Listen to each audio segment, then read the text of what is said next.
At Honda, we always look for ways to innovate. That's why we combined summer and celebration to create the Honda Summerbration sales event. You can combine 0.9% APR with the stylish Accord, a car and driver's 10 best. So hurry into your local Honda dealer for the Honda Summerbration sales event. It's amaze-tacular. Visit your Metro Milwaukee Honda dealer today during the Honda Summerbration sales event. Car and driver January 2017. APR financing offers available for well-qualified buyers. See dealer for financing details.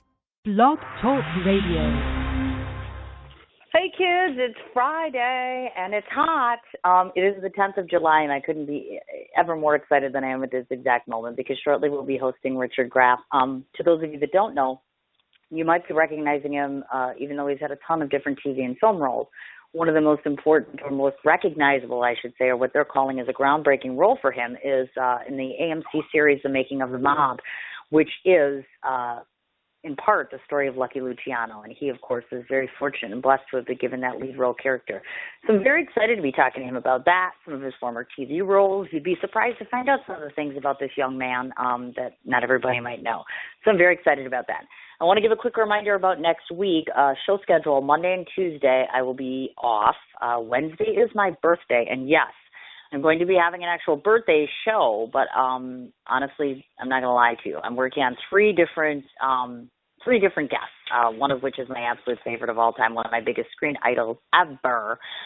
So hopefully, with any luck at all, we'll get an opportunity to be able to host one, if not two, of the people that I really want to have on the show. So I'm very excited for that. So wait to find out specifically who I'm going to have on Wednesday. And then, of course, on Thursday, the 16th, we're going to be doing actor Brian Benson, and he'll be coming on the show at 4 o'clock Central Standard Time.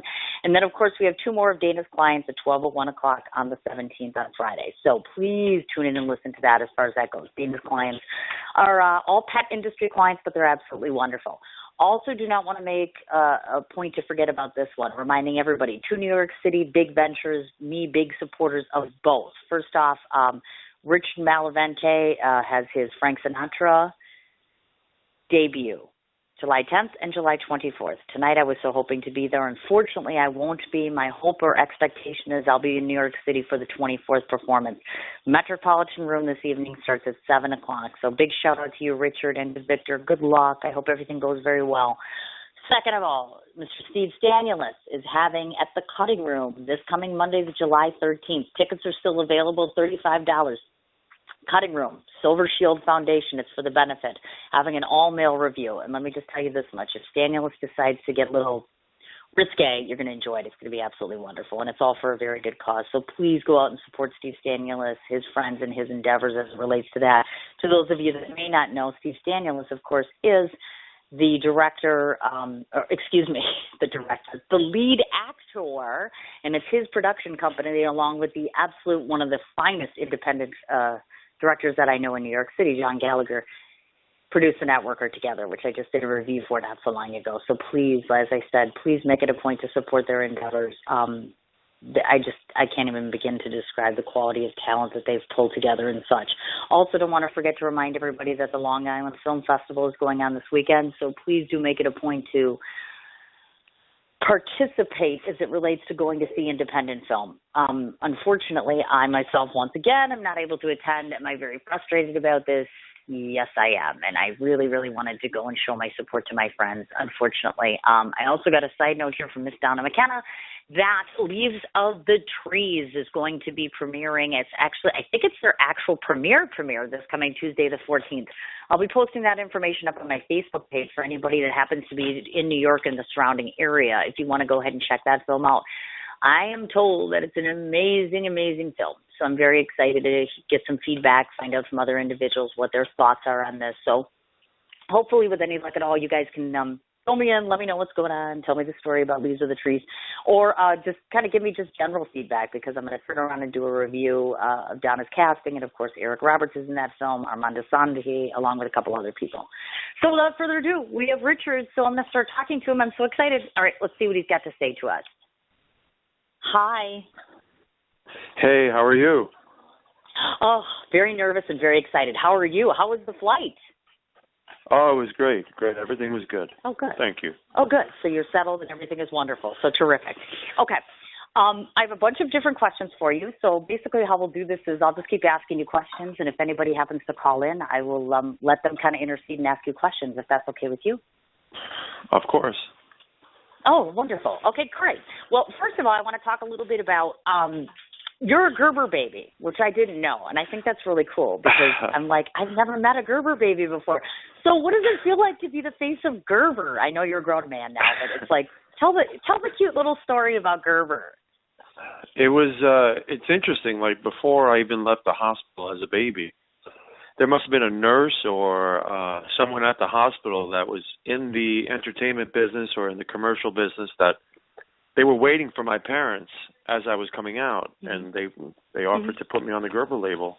It's a really weird story. Yeah. They must have really seen cute. this little bit. I mean, the weird thing is when I was young, I was born with a full head of platinum blonde hair, and I had very long eyelashes, so I kind of looked like a girl. So I was a very pretty boy. Oh my God! Aw, look at that.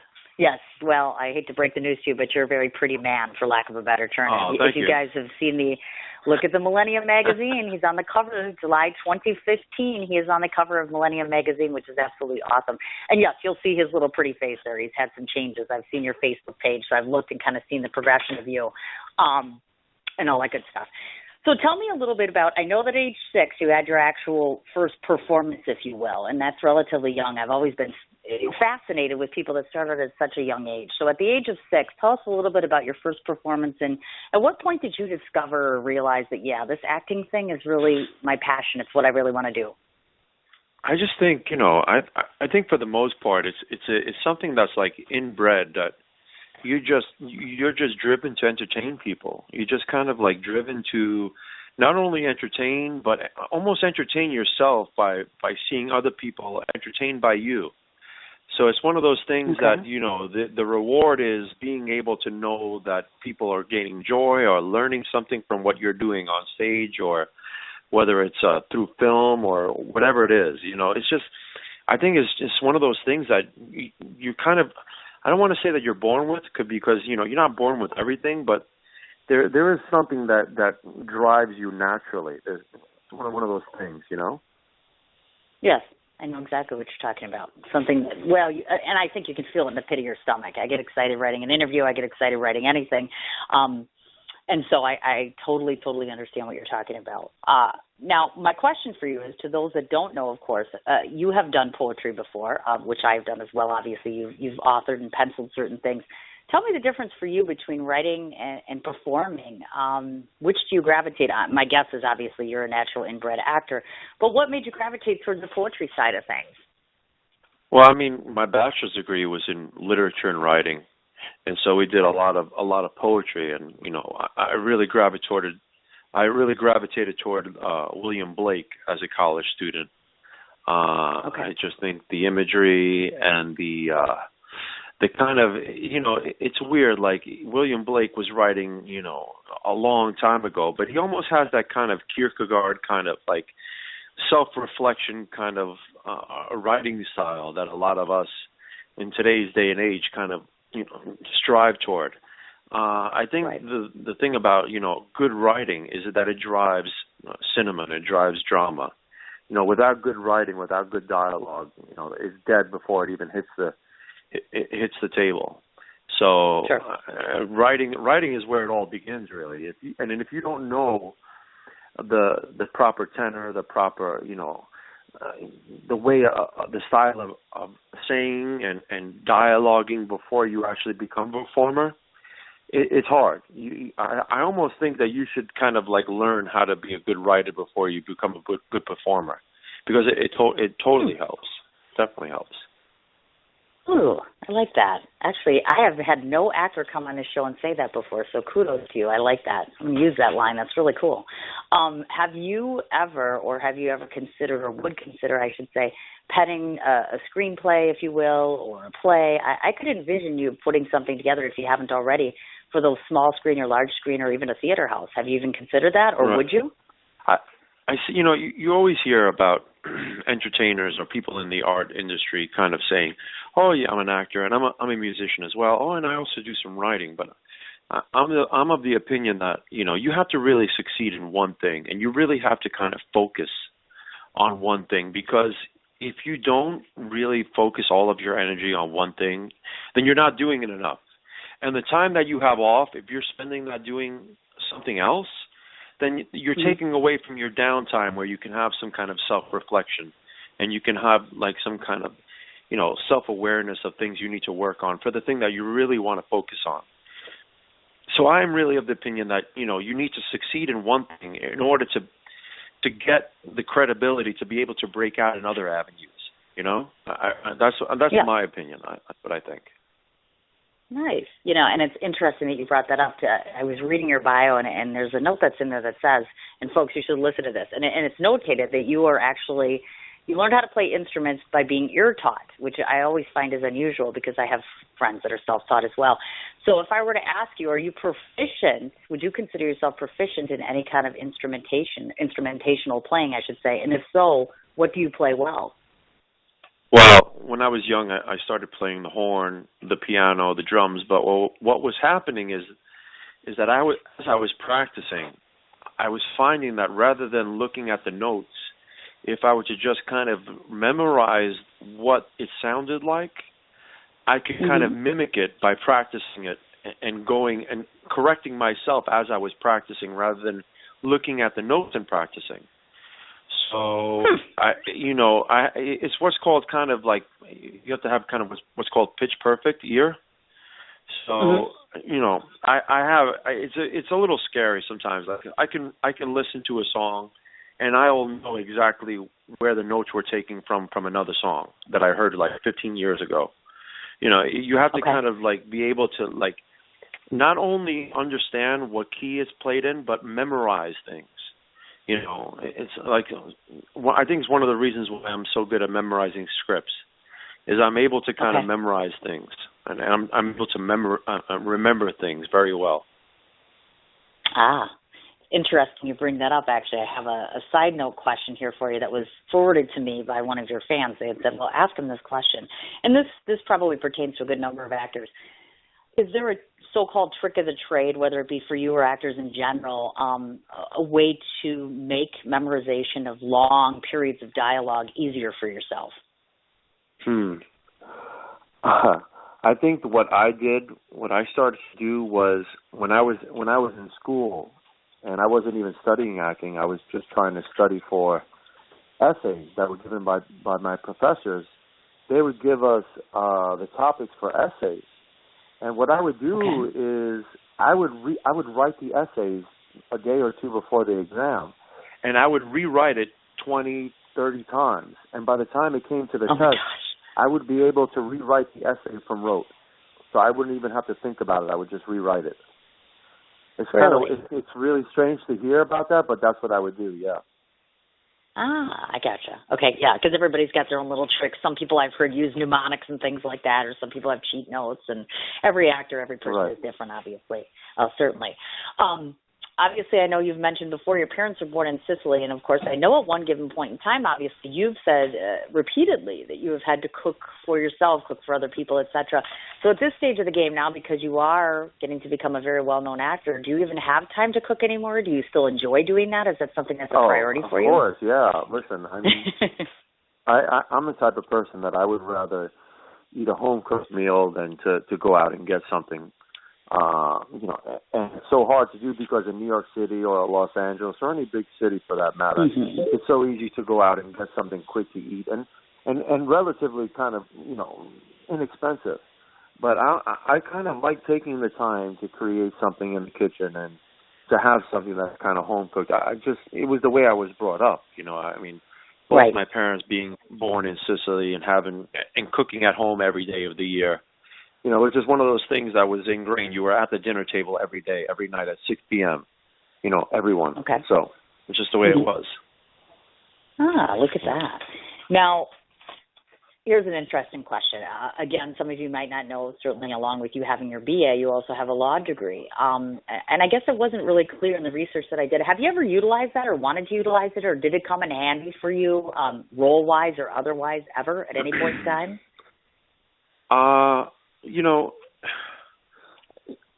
in all of my studies that I've had, or rather my bachelor's degree or my graduate degree, I think the really thing that really helped me was reading and being a well-read human being, being able to know several different topics, and B, as I said, memorizing things, being able to kind of recall events and even more so the emotions of people, what they were going through, and understanding the humanity of the people that I was reading about.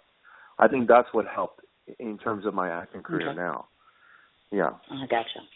Sure. Oh, of course, I understand. I know that from an acting standpoint, I know that you've studied, obviously, just to name the two, Peter Miner, of course, and Win Henman. This is my question. Who on set, and it could be anywhere, TV, film, or otherwise, has kind of been your best mentor where you've stood by them or shadowed them or watched them and learned the most about how to be a better actor? Who would you say that might be? Oh, wow. You know, as I was growing up, I really kind of I gravitated toward the comedic kind of actors, and it's funny because I never get cast in anything comedic, really. I mean, I've gotten cast in a couple of things, but not as much as I'd want to. Like a John Ritter from Three's Company, always kind of made me laugh. I mean, it was before my time, but still watching the reruns, it still makes me laugh. So many other actors that were in that vein of comedy. It kind of brings you to a spot where it's very, very innocent and yet very open. You know, just to like the everyday kind of person where the funny thing happens when no one's looking. I think that's what really kind of drives me home as an actor. Yeah. Okay, I've gotcha. Yeah, I know you had made a mention of this. I read this in a particular article that you had a specific admiration for Al Pacino's portrayal in The Godfather. And so I wanted to ask you about that. I thought to myself, what is it about his performance that you appreciated so much? And did you use any of that in your current performance? You know, there was I remember when I first started acting, I took one of my first classes, and they did an experiment. I guess it was more of a kind of a class project, and they said, okay, we're going to take the 5 highest characters in a deck of cards, playing cards, and that would be 10, Jack, Queen, King, and Ace. And, you know, Ace is the highest card. Well, actually, they made King the highest card, so they didn't put the Ace in. And so what we want you to do is act like these characters are in real life. And when I got the King, I just kind of stood there. And it's the correct way of doing it, because when you're the King, all you have to do is be. And if you do anything else, if you try to be the King, if you try to rule, and if you try to scream and make people do what you want them to do, then no one's going to listen, because all you have to do to be the King is be, really. So I think Pacino did it well when he played The Godfather in The Godfather 2 and 1. Is he just kind of, you know, he was very soft-spoken. He was very non-threatening in the kind of materialistic way. You know, he kind of never forced anyone's hand. But in the end, you knew that he ruled just because he was ruling. And that's what I took to the role of playing Lucky Luciano in The Making of the Mob, which is on AMC at 10 p.m. every Monday, by the way. Yes, we're going to get into that. That's right. Yeah, go ahead. No, I was just going to say, I think what he did was very, very, very intelligent. You know, is just to kind of, you know, whatever character you are, when it's in a position of power, you never have to try to do it. It should just happen. So that's what I did. Of course. Definitely. Now, one of the things that I know, and I've heard this from other individuals, when I first watched the program myself, and I turned on AMC and I'm watching this and I'm looking at you. Now, mind you, folks, as you're listening to me, I have not seen Rich Graff perform up until this point in time. When I first started researching him or even thinking about interviewing him, I started to watch the AMC show first. And one thing that resonates to me and many of your fans and people that watch you is we're very curious to find out from you if that intensity that you magnify through the look on your face on a continual basis, and it seems to be in almost every scene, if that's inbred, because I at least almost believe that it's in you, literally in you, that intensity, that fierceness, that ferociousness as it relates to your passion, just comes across in your role. Or did you have to learn that? Well, no, it is. It is me. I mean, I grew up in New York City, and not only that, but I grew up around some of my best friends' dads were some of the characters that you see in some of the recent mobster movies. So I knew, I grew up around kind of the mafia lifestyle, if you will. You know, I wasn't involved in it. My family wasn't involved, but it was in the environment. And it was one of those things where you grew up from a very early age, and you grew up very quickly, because you kind of saw, like when I was young, I'd be 11 years old, and my friends' older brothers disappeared, you know, or, you know, this person would be involved in the news, and this person dad was in the movies, and, you know, he was portrayed in the movies. So it was, you know, growing up in that way, you didn't have a regular childhood where you drove around in a bicycle and, you know, you were in the park and this and that. It was different. Right. It was very different, and you grew up very, very quickly and very fast. And, you know, there's good parts to it, and of course there are bad parts to it. But as you said, there is an intensity that's very real, and I think it lends itself to success for the role. Oh, definitely, without a doubt, certainly. And of course, obviously, I've asked other actors this, but in this particular case, obviously, the person that you're playing is clearly deceased, et cetera, and it's not like you have a whole lot of, I'm guessing, relatives to run and ask about. So what did you find was your best resource or reference point, I should say, to get closer to this character? I didn't want to just do research on Lucky Luciano. I didn't want to just kind of like look at what he did in his life and kind of emulate it in any way. What I wanted to do was really find out the funny things about him, and, you know, the things that were kind of quirky about him. Because it's very easy to play a tough guy. It's very easy to play someone that wears fancy clothes and drives a fancy car and gets all the ladies on his arm. You know, those are all that could be very, very, very well done on cinema, on camera. But what I wanted to do is kind of like show the quirkiness and funniness about him, and show that he had a kind of sense of humor. Because all those other things I could naturally do, given the way I was raised in the environment that I grew up in. I knew those people, and I knew what they were like. But what I wanted to do was really kind of, you know, show the funny side, not just the funny side of Lucky Luciano, but the kind of the human side of him, the part that was, you know, people tend to forget that he was an immigrant. He was an immigrant from Sicily that had nothing. They came here with his family, and they had virtually nothing in their pockets. And they built an empire that still exists today. So it wasn't that he was born with all this money. He developed an empire, and you know, and I think he kept a sense of humor about himself, and that's what I really wanted to drive home. Gotcha. I got it. Yes, because for some actors, of course, it's more important, and that was my next question to you.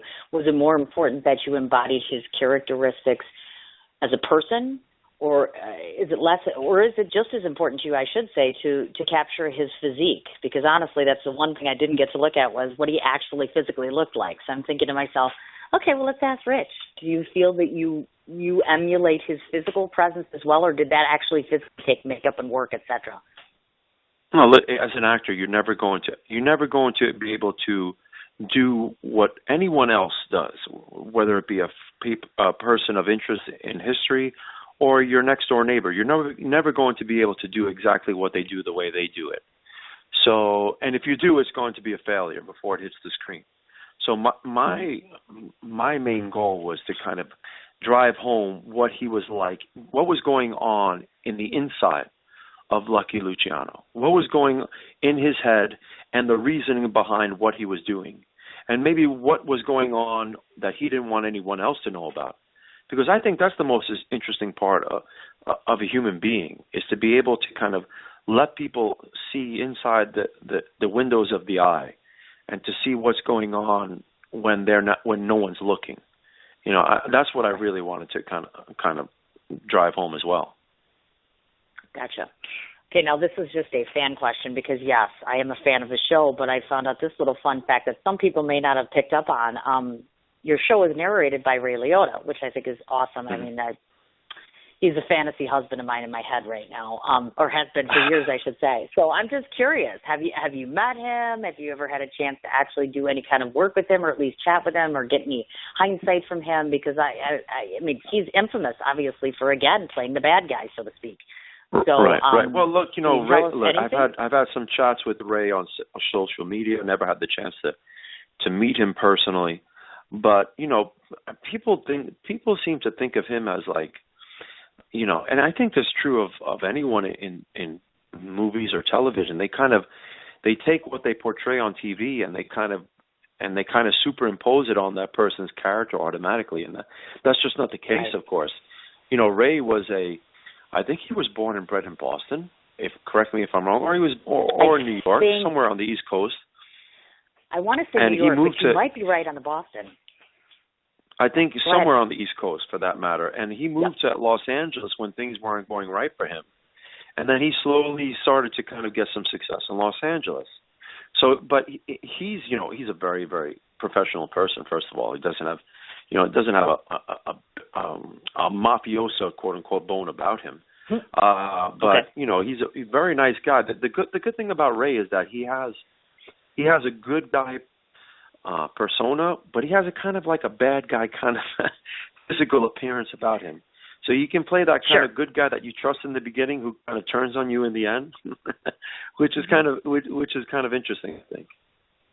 Oh, definitely. I would agree with you. Yeah, and like I said, I mean, I've had some friends who have met him before and have said nice things. I also know that you had attended Tribeca this year, and if I'm not mistaken, Goodfellas, I know, was at the very tail end of the festival. So I thought to myself, well, hey, I wonder if they were kind of hobnobbing together, if you got a chance to attend that, or in general, I guess.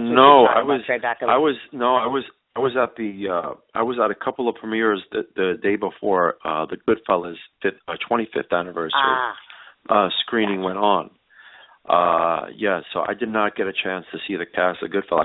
I wish I could have. I actually flown out that day to go to do a film somewhere else. But I was at Tribeca this year. I was at Tribeca last year with the film that I had done, which actually won a bunch of awards, which is 1971. It was a documentary about people who broke into the FBI offices and published a bunch of reports about Hoover spying on citizens. In 1971. It was a really great, really good documentary film. People should check that out. Very, very interesting. Yes, I was just reading about that the other day, as a matter of fact. Now, I bring up Tribeca for a reason, of course. I was just there not so long ago, and I did coverage and interviews for Soho Film Festival.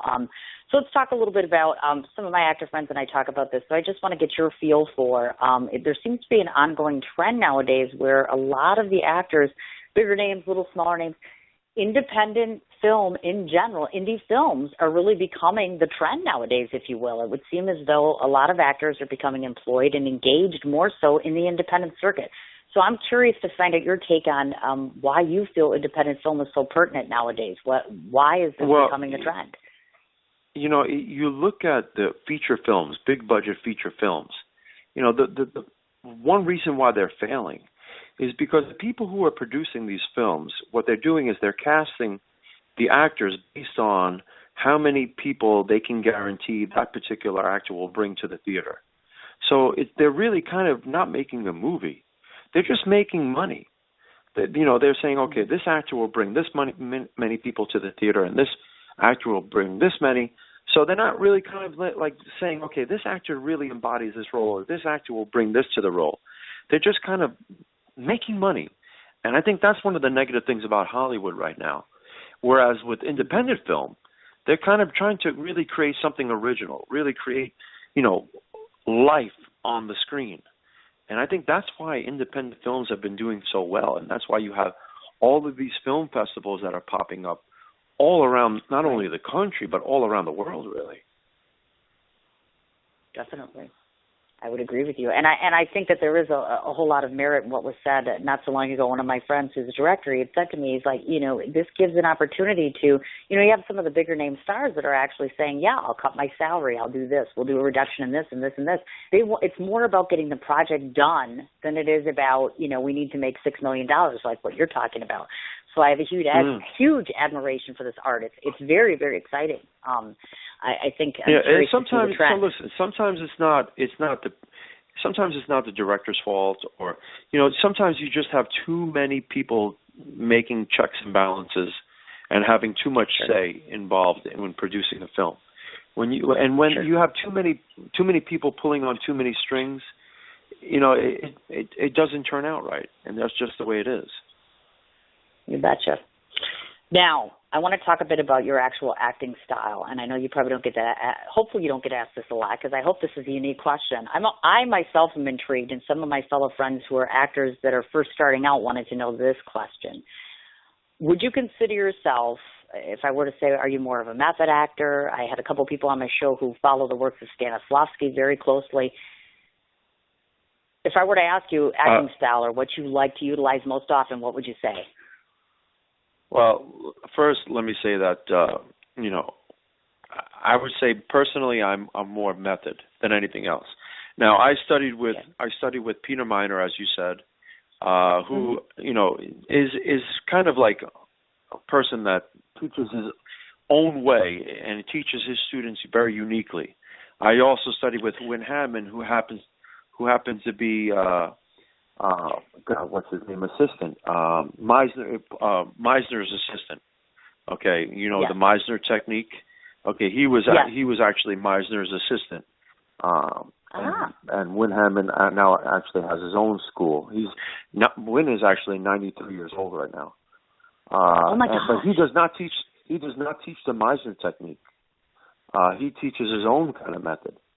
But for myself, really, I'm of the belief that every actor brings his own personality to the forefront of his or her performance. So, being method in your acting really not only kind of lends itself to kind of trying to experience or use other experiences in order to perform, but memories. Okay. And the feelings of the memories that were going on in your body when they were occurring. So it's a combination of a lot of things. I always think that it's good to kind of learn a lot of different things from a lot of different people, because ultimately those little things are kind of accessories to what you already bring to the table, and they can help you. Oh, definitely. Absolutely, without a doubt. Now, interestingly enough, The Making of the Mob is on the AMC network. You obviously have done work in other avenues, obviously 30 Rock, Law & Order, so that's obviously more regular broadcasting. Right. I've talked to other actors, like I just had somebody on who did a Netflix production, then somebody before that who was on HBO. So here's my question to you. For you personally, as a person, personally and professionally, do you prefer to work with a network such as AMC because they give you more liberties versus working on regular network television? Do you follow what I'm saying? Yeah, you know what? Who knows what, as an actor who may not get a lead role in something on a network show right now, or beforehand, I might not have the freedom or the liberties to kind of change the script or to kind of suggest things, of course. But I think when you're working on an independent film, or when you're working for an HBO or a Cinemax or an AMC for that matter, something that doesn't have the standards and pours like an NBC or a CBS or an ABC, you can take certain freedoms and liberties and creative spontaneity that you couldn't do with those other network shows. And I think that's why HBO, Cinemax, all these kind of like Hulu and all these internet kind of television shows are being so successful, because you can kind of push the envelope a little bit more than you can with the network television. So, I mean, look, of course the money is more prevalent in the network television, but I think the ability to be more creative and to produce some original programming is definitely much more relevant in these other avenues. Yes. Gotcha. I see what you mean. No, and I agree with you. I do.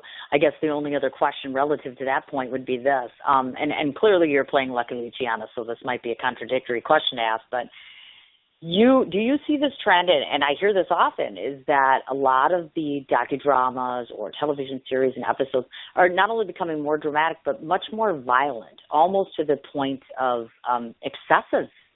almost excessive in the drama and the violence area. Would you concur with that, or do you think that we're still in a relatively comfortable area? It all depends on what one considers violent. Or what one considers, too violent for television. In terms of the Making of the Mob, which is on AMC at 10 p.m. every Monday, I don't think that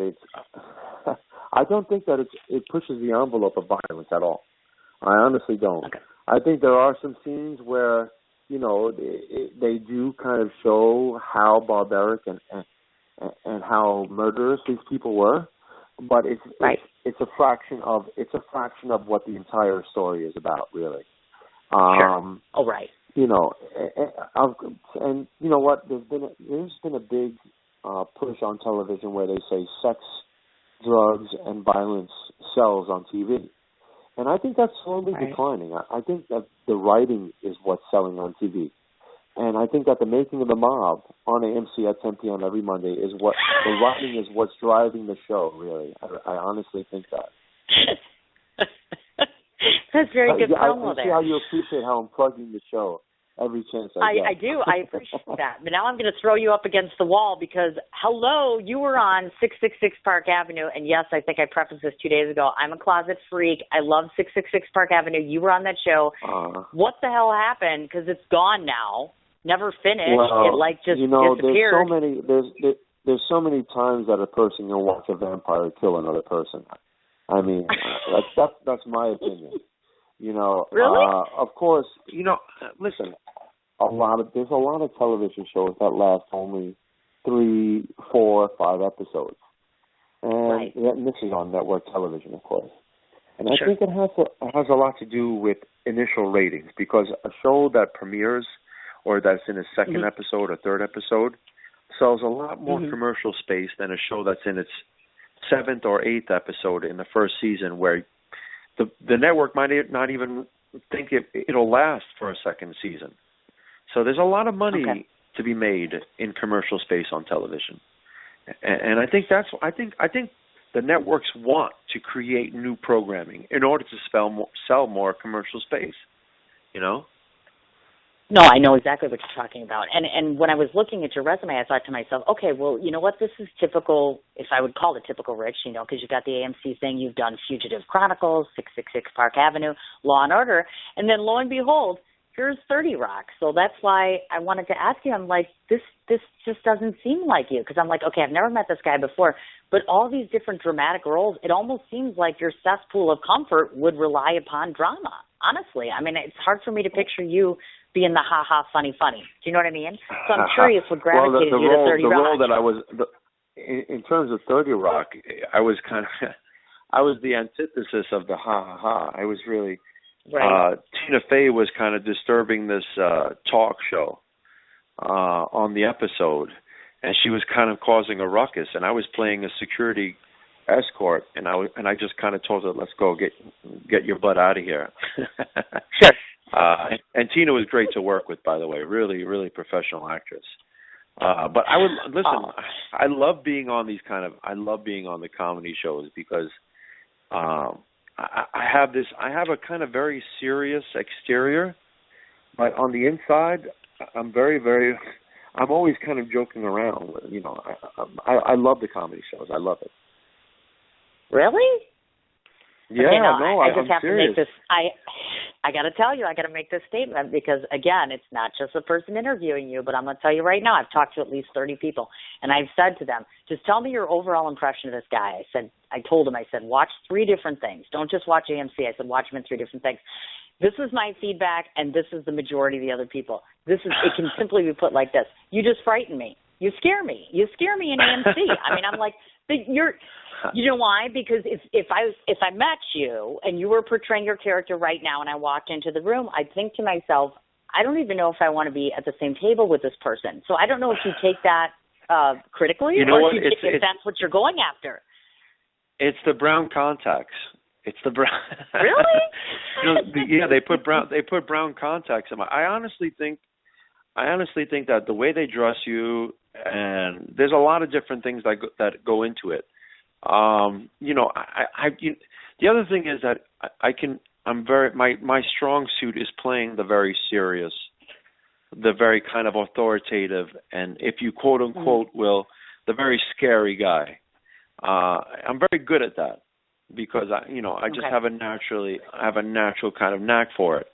But if you were to give me kind of like, I do play. Listen, there's a short film that I won a couple of awards for that was in Cannes 2 years ago, called Just Short of Sidekick, where I play a very lonely kind of janitor, and I befriend an 8-year-old student who teaches me about life and how to be a little bit more friendly and kind of a little bit of social, get rid of my kind of social awkwardness. And it's a kind of a comedy, and it really kind of, I kind of show my softer, if you will, comedy side in it. It's really good. It's a really good short film. Nice. Definitely check it out. Very nice. Yeah, we were just going to talk about that, in fact. But before I go to the film side of things, this is what I want to ask, because this is what most people usually want to know about an actor that's on TV, film, or otherwise. Because, of course, everybody always believes that you're superhuman, which means you don't take a dog out, or you don't cook for yourself, or you don't do anything because you're an actor. So if we were hanging out with Rich one day in New York City, would we be surprised to see that he is very unlike his TV and film characters? Or what's that guy like? What does he like to do? What does he do on his very infrequent off time? I'm the kind of person that kind of jokes with the cash register person at the Starbucks, and like talks to strangers, and makes like a funny comment about someone who trips on the sidewalk in front of them. Like I'm a very kind of like, I'm not rude in any way, but I'm a very social person. I'm a very kind of, I'm a very nice person. I'm very, I'm in the crowd, in the mix kind of person. So I could be anywhere and kind of mingle and meet and talk to really anyone. I think that's one of the things that I love about myself, really, is that I can kind of, be anywhere and meet anyone at any time. Very nice. Now, do you ever get a chance to do the snowboarding thing anymore? I was curious because I know you were doing that before.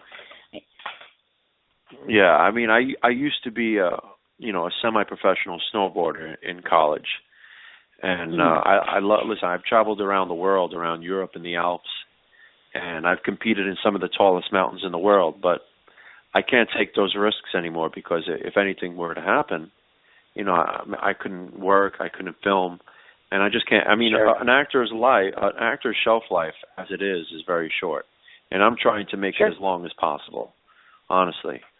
So I really can't do it anymore. It's not that I don't want to; it's just that I feel I can't risk getting hurt. Yeah. Of course. So on your time off, then, do you do things that are non-actor-like, or are you still kind of immersed in your passion? Oh, of course, yeah. I do a lot of hiking. I do a lot of biking. I'm at the gym 6 days a week. I take women's aerobic classes. I'm the only male in the gym because as an actor, you have to stay as slim as you possibly can. Of course. So, I stay in the back of the room, and then you have all these women in the front who probably think I'm staring at their rear ends, but I'm just there to really work out, No, I get it. I do. But I get I'm it. really trying to stay. Oh no, go ahead. You're staying fit. No, I was just saying I'm trying to stay as slim as I possibly can. That's all. Have you looked at yourself? Here's a hint. I just read this quote: New York City heartthrob. That's what they call you. How do you respond to that? How do you react to that? Somebody, people refer to you as a hottie all the time. Heartthrob. I've heard it. I don't know if you hear it, but I'm telling you. I'm of the opinion that everybody has their own definition of what attractive is. What one person finds as attractive, another person doesn't. And I think what lasts in the end is, being able to kind of adapt and kind of play many roles. Because as I said, the shelf life of an actor who just plays like the heartthrob or this or that is very short. But when you have an actor that's able to play several different roles and do several different things, that person can get work for, that person can have what I think is the most valuable thing in acting, and that's longevity. Sure. And that's what I want. Now, before I forget, we should talk about your film stuff. There's a couple of things that I wanted to mention. But before I do that, I just want to tell you and the listening audience, I went behind your back because that's what I do. And I've asked other people about who you are and their impressions of you. So I'm sure you'll be curious to hear that. I'm sure you've heard all this already. This is what I know to be true by people that I trust in the industry that either know you, have worked with you, etc. And these are the thoughts that they resonated most clearly about you. Not of one of them didn't say the words. He's a very hardworking actor who is a real live New Yorker. He's a terrific guy who's very genuine, very talented, and moreover, it's very admirable. Case in point, we should talk about this. I know that I'd like the listeners to hear a little bit about, I know that you've done work relative to assisting with both Hurricane Sandy and 911. So can you tell the folks a little bit about what prompted you to want to step up and why you feel actors as a whole should be integral in things such as this? Well, I think any person should be helping anyone else that needs help. When 9/11 happened, as a born and bred New Yorker, my first instinct was to come and give water and to help the firemen and the policemen who were digging, and I was trying to do whatever I could do to help other people who were also helping other people. And the same thing goes for Hurricane Sandy. I grew up not far from the Rockaways, where a lot of people's houses floated away, and I went in and I kind of helped people, clean up their house and try to get the water out of their house. It's a natural instinct. I think it doesn't have anything to do with what you do as a banker, as a doctor. Anyone, I think it's just a human being. Your first instinct should be to help other people when they need it. Yeah. Without a doubt, certainly. Now, I know that you brought up yourself, obviously 1971, and just short of Sidekick. So if you would please speak a little bit about the two in particular, My Dead Boyfriend and Insurgent, of course. I'm sure people will recognize it, and I know a bunch have heard about it. Talk about the roles in there, and of course, obviously, the one thing I know that you worked with Anthony Edwards before. You've also did you work with or just met John Corbett? Because I had saw that recently, and I thought to myself, two great actors with a lot of character and charisma. And what was that experience like working around them? Well, first the film Insurgent. It was a great role. It was a character role. I was heavily in wardrobe and makeup, so a lot of people won't recognize me per se, but it was a great film to work in. And of course, the third installment of that film is coming up soon. Now, My Dead Boyfriend, directed, of course, by Anthony Edwards, who people should remember from ER. He was Goose in Top Gun. It's his first film that he directed. It's called My Dead Boyfriend, and Heather Graham and John Corbett are married in the beginning of the film, and John Corbett dies. And all these people start to come up to Heather and tell her all these things that she never knew about her husband, and so she flashes back to find out about these things. And in her past, I'm her boyfriend and the drummer of her band. We're in a band together. And so it was great to be, the love interest of an A-list actress. To steal a kiss from Heather Graham was great as well. I know she told me it was, for her part, she told me it was great for her as well. Aww, cute. But very cute. Yeah, no, she's really nice. She's a really nice person. Anthony Edwards, awesome. John Corbett was a really nice. Everyone on the set was really, really great to work with. And I think the film is going to do really well because when it flashes back to the 80s, and everything from the 80s right now is coming back. Everything from the ripped jeans to the tie-dye shirts to, everything. So I think that My Dead Boyfriend is going to do really well when it comes out. Oh, you betcha. Now, do we have an anticipated release date for that? I don't. I've been looking, and I've been trying to see when that will come out, but of course with film and television, timing is everything. Right. Well, of course. That's why I figured, well, since we're on here, we can let them know, obviously. And I know 1971, the documentary. Is there a means or access for individuals to be able to watch or view that? Yeah, I mean, it should be. The film has run its gauntlet around the world. I mean, it's been everywhere. Okay.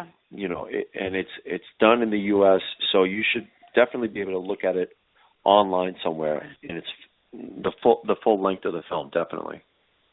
Wonderful. Now, before I forget, I know, did you or did you not just complete? Because it looks like the notation says you just got done with 79 parts. Is that correct? Yeah, that was directed by Ari Taub. We got done a couple of months ago, filming with Eric Roberts and a couple of other people. That's going to be a really interesting film to watch because, again, it flashes back to kind of like the 70s and New York City in the 70s with the kind of like the pimps and the old style cops and stuff like that, which is always it's one of those eras in time that like people don't want to remember but still existed.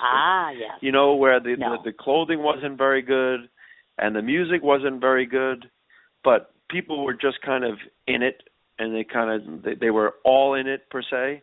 But so it makes for a very interesting and very funny movie, actually. Interesting. Now, I have two other questions for you before I reel off all this good stuff about you to the folks here.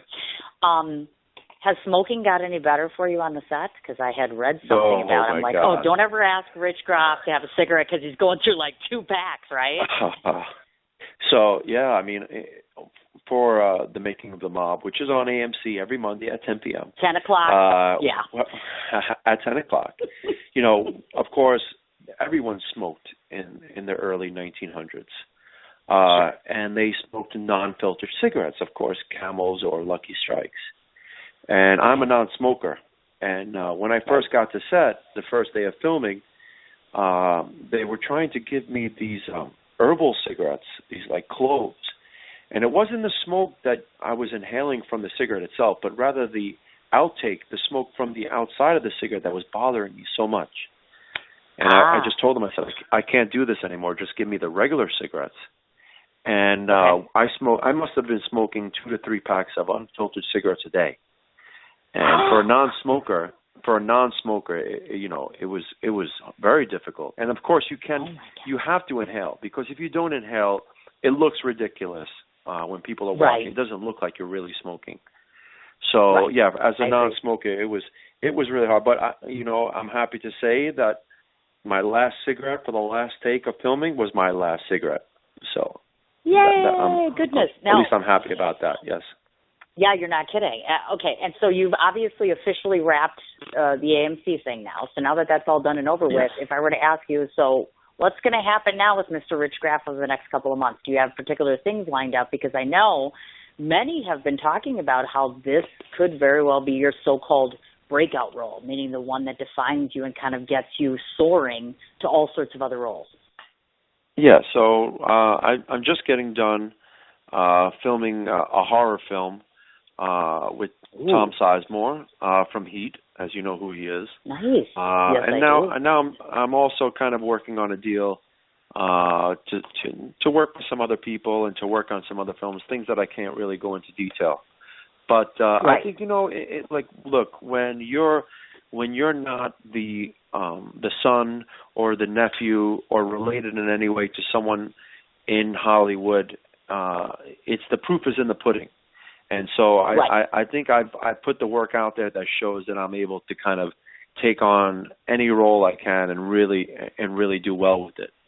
So my work is now going to be paying dividends, and things are starting to really snowball for me, and I just want to enjoy the ride, really. I just want to enjoy where I am right now, and I'll be totally prepared to where I need to be in the future. Oh, without a doubt, certainly. Now, I guess my other question, I was just sitting here and thinking to myself, are you one of those actors that, some actors refuse to watch themselves? Do you watch yourself? Oh, no, yeah. I actually think that's one of the things that makes you a better actor, because, you can totally feel as if the work looks good, But until you actually see it on camera, you can't see what you need to change or what can make it better, because it could always be better. There's always little things that could be better. So I think watching yourself perform, or watching the replay of it is very useful. I mean, I don't think that there's anything other than that that's as useful as that, honestly. So, yeah. Good answer. I like that. Okay, I want to rattle all these things off, and then I have one more thing to tell you before I let you go. To everybody that's listening, Rich has a Facebook page, which is his personal page. His last name is spelled Graff. Obviously, of course, he's an actor, so he has an IMDb profile. www.amc.com. That's where you can go back and watch all the various episodes of Making of the Mob, which is Monday night at 10 o'clock on AMC, as we mentioned, I think once or twice. He has a Twitter handle, which is and that's Rich, and then _ Graff, which also is parallel for his Instagram account. Also, Millennium Magazine, July 2015 cover. Also, his work has been covered in Star Magazine, along with a number of different various publications. Is there anywhere else where people can find you, social media or otherwise, that I might have missed? No, I think you covered everything. It's Rich Graff, RichGraff, as in Frank.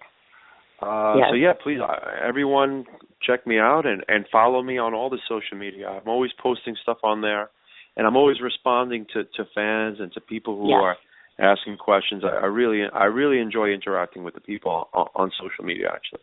Actually, and I can be truth told to that, because obviously I'm watching his page and I can see all these different postings he's done.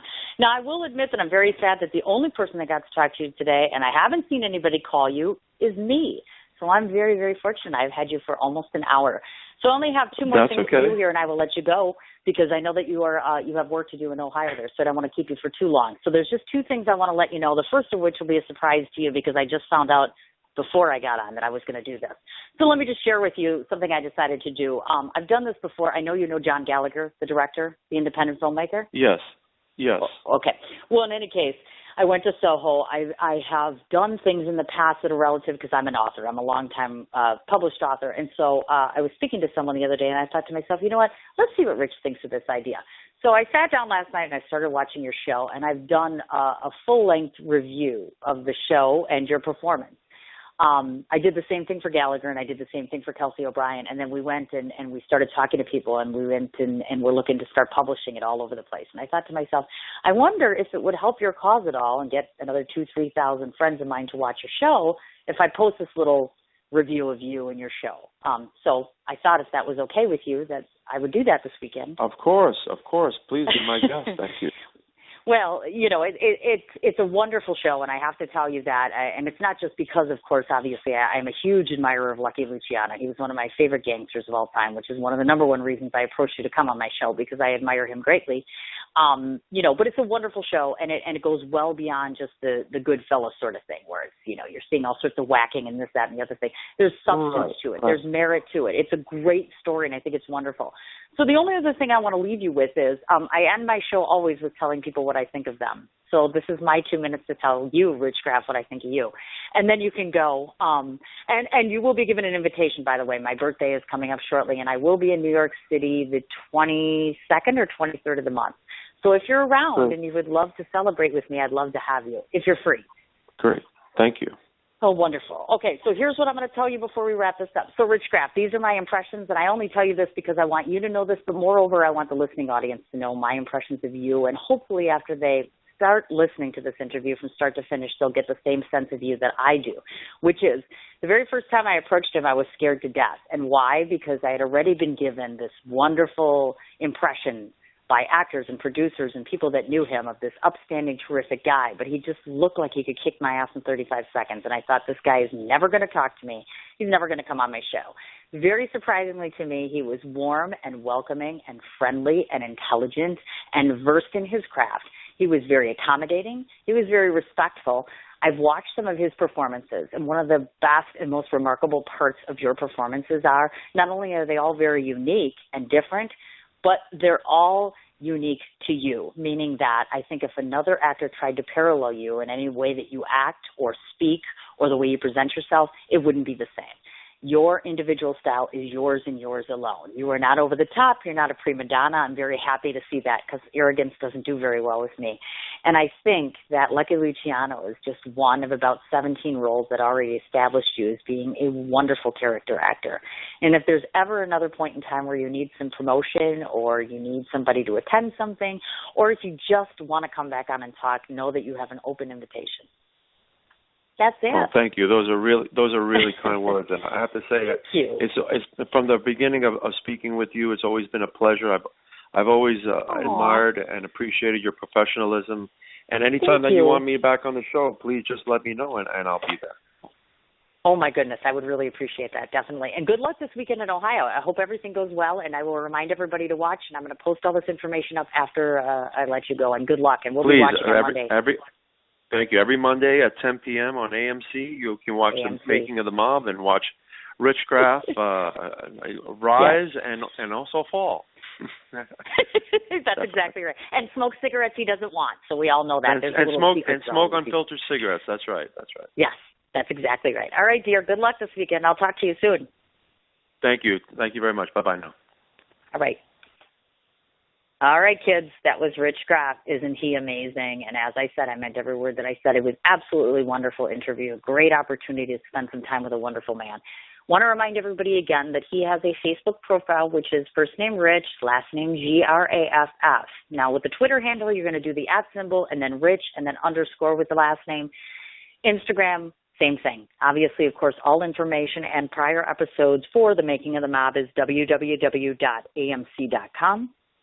Obviously, as he reminded you, and I will one more time, 10 o'clock on Mondays. And typically, if you watch my Facebook page, you'll see, of course, that I'll be pumping the show as well because I am a fan. As previously mentioned, we have to wait for, I believe, and I should have asked Rich, but I'm sure maybe it's even out by now, July edition of Millennium Magazine, which is available in New York City. He is the cover man this month, so check that out. Star Magazine, for those of you who read the entertainment individuals and everywhere else, literally, this guy's being interviewed left, right, and sideways on social media, newspapers, and otherwise. Don't want to forget, of course, obviously, if you wish to see all of his prior television and film work, check out his IMDb profile. IMDb, now you know I've been talking too long, profile. Once again, huge, big love and hugs and thanks to Rich Graff for taking the time to call me all the way from Ohio because he is on another set working on some more stuff. Want to remind everybody one more time, I am off the 13th and the 14th of radio, the 15th. Watch either my show page or my Facebook page to find out who the surprise guest is. I'm not going to lie to you. I've already hit up Kurt Sutter. I've hit up Cher. I've hit up 2 other actors who are my fantasy 4. So wait to see what happens there. 4 o'clock Central Standard Time on the 16th, we will have Brian Benson. And then, of course, Amy and Anna, which are, of course, 2 pet client suppliers of Dana Humphreys, will be on from 12 till 2 o'clock on Friday the 17th. So please make it a point to tune in and listen to any of my 4 shows next week.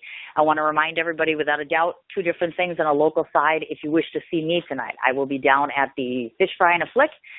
Beetlejuice is playing. Michael Keaton's another fantasy person we haven't had on the show yet, but Hope Springs Eternal. So I will be down at the Flick. But first, to those of you who are Chanel fans, Chanel Lameau, either watching her with the Squeezettes or the Dapper Cads, from 4:30 to 6:30, and then she will be playing with the Squeezettes at 8:30. And if by some chance, if you happen to be out on the Tosa side of things, my very, very dear friend Marcel Goiten is playing over at the Art and Paint Bar for the very first time with his little piano, so you may want to check that out.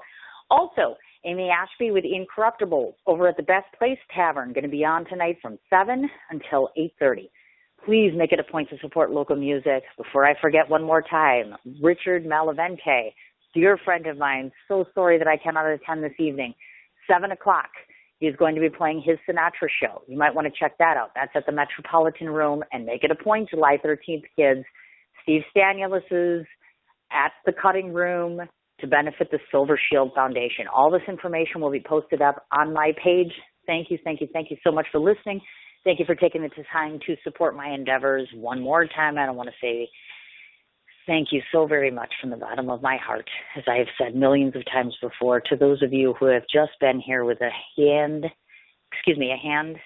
an ear, and your heart, without asking too many questions. Trust me when I tell you that it means more to me than I can ever tell you. So thank you. Thank you for being here. I hope you enjoy your weekend. If you come up with any crazy, wonderful, off-the-cuff, spontaneous ideas for me for my birthday, just message me. I'll see you guys next week, Wednesday.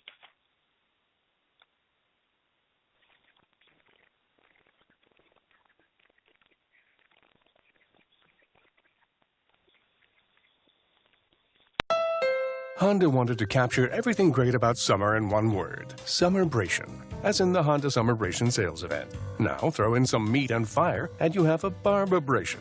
Hurry in and get a 2017 HRV for 0.9% APR from KBB.com's best value brand at your Honda dealer. Visit your Metro Milwaukee Honda dealer today during the Honda Summerbration sales event. Based on 2017 Brand Image Awards from Kelley Blue Book, visit KBB.com for information. APR financing offers available for well-qualified buyers. See dealer for financing details.